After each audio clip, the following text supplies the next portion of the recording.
Hello, beloved. It's another opportunity for us to talk together. It's me, James, and for me to share some thoughts. Didn't get any more particular questions from any of my listeners, so uh, I was sitting in my chair earlier this week.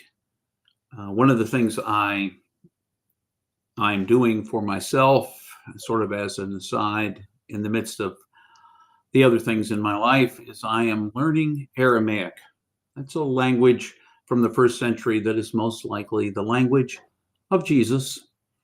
It is the language that he spoke commonly, and most people he would have, would have listened to him, would have only spoken that language. He probably only spoke that language for the most part. As I was studying the Aramaic, one of the things that comes up is there is it's true in Hebrew as well. There is a single letter they attach to the beginning of words that makes something an and. So, you just attach that single letter, sometimes with the vowels, sometimes without the vowels, and it indicates a connection to what has gone before and sets you up. It sounds connective. Even the sound that the letter makes sounds connective.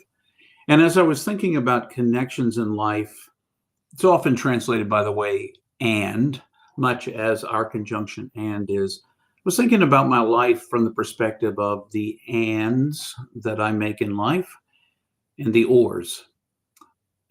Sometimes I get caught up on the either ors, and sometimes get caught up in the both ands.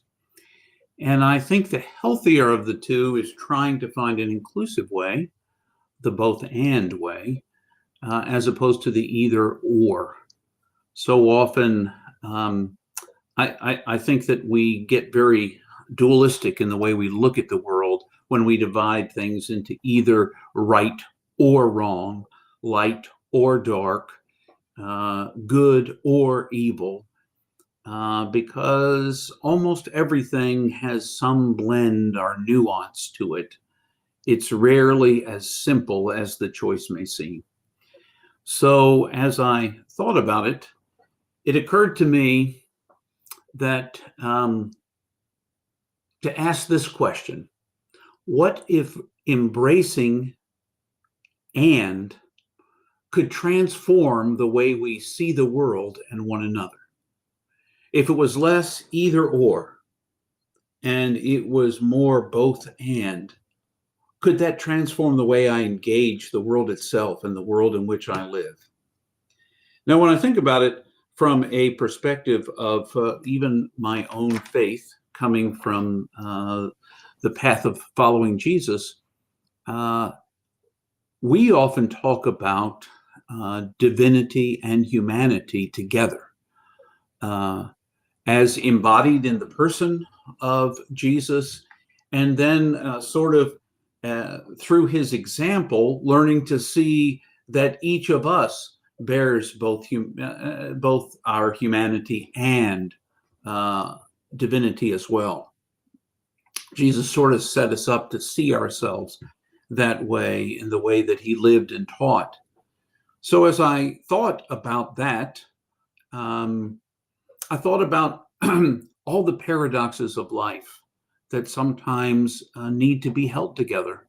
And when they're held together without leaning necessarily in either direction, although sometimes we're pulled one way and sometimes pulled the other. For instance, strength and vulnerability.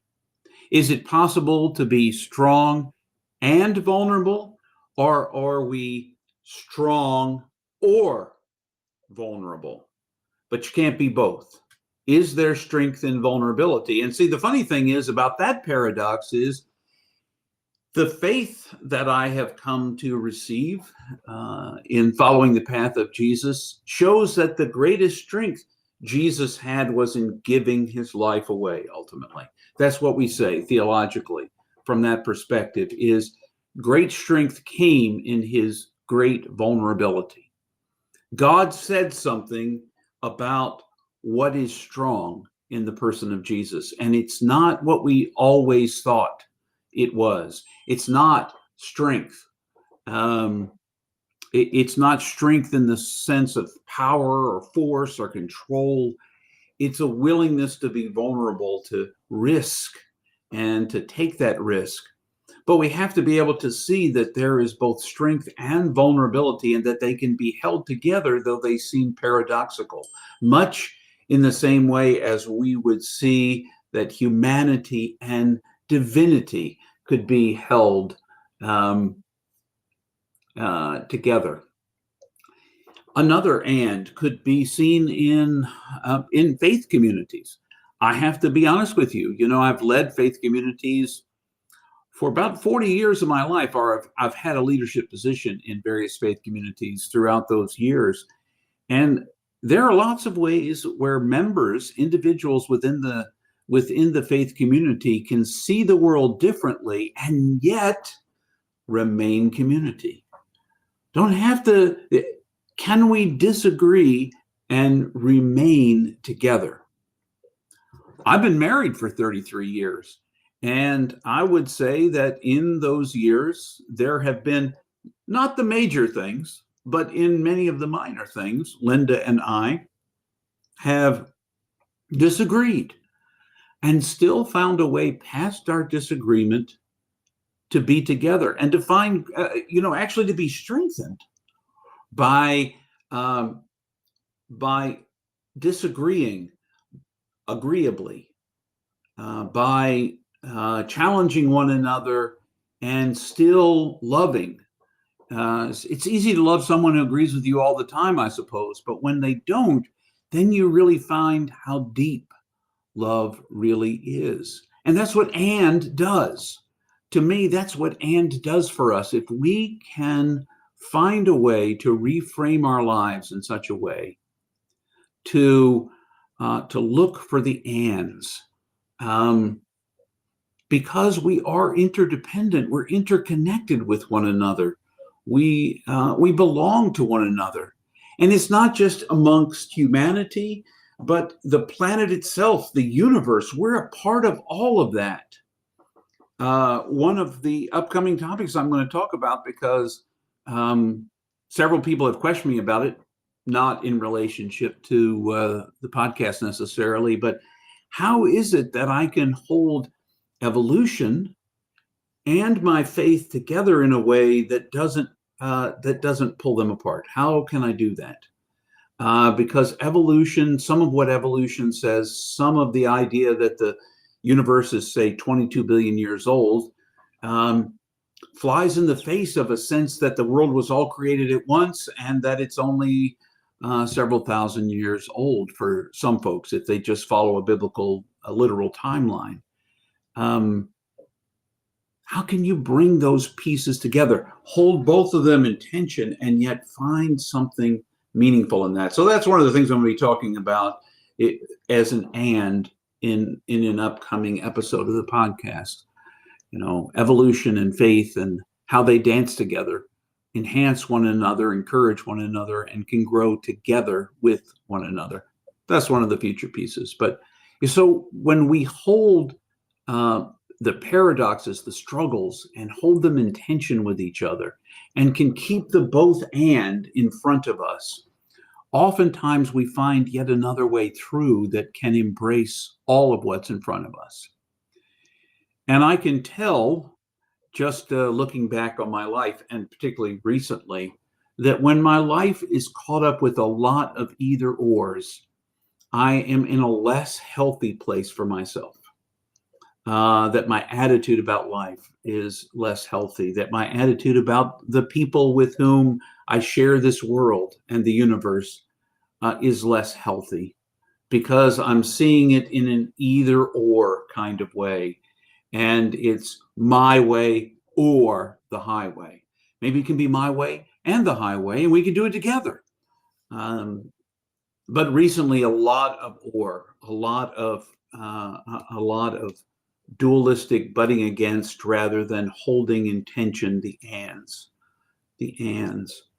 So I would say, since I'm seeing that so much in my own life, and heck, today I got caught up in the ors just by reading my Facebook feed and responding in some places that it felt like a lot of ors in my life.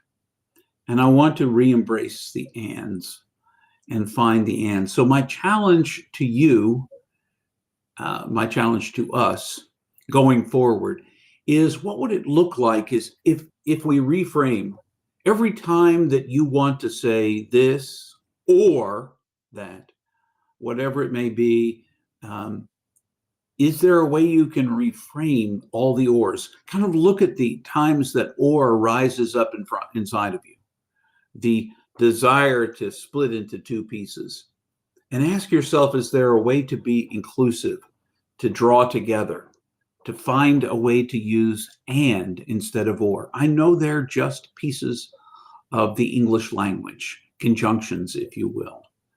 But is it possible that those conjunctions can lead us to a deeper sense of connectedness, can invite us in the way that we use language to ask ourselves how we are connected? And can we hold in tension the things that seem disparate from one another?